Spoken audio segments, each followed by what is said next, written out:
For something like this to happen right under our nose is pretty shocking. Etienne de Villiers and his wife have lived next door to Rex Heuermann for nearly 3 decades, and he says he spoke with him almost daily. The guy was odd and strange, but never violent.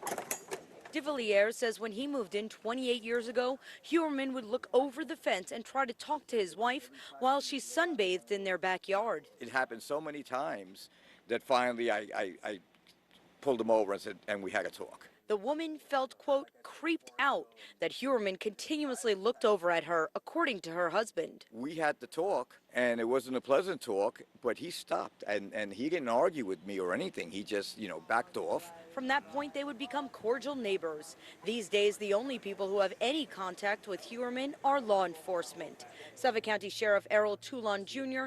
tells us he has visited Heuermann 3 times. Twice he has been laying just on his bunk, sleeping.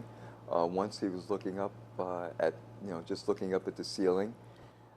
Very quiet, didn't have much to say. Heuermann is on suicide watch in a cell alone. The sheriff says he has not had any visitors and has 2 guards watching him at all times. He's, emphasized the fact that he's not going to be a problem and he would be compliant. The Sheriff's Office Human Trafficking Unit is showing women in custody or who have been in custody a photo of Heuermann.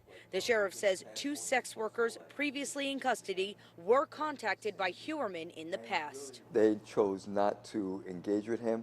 I do not know the reasons why they chose not to.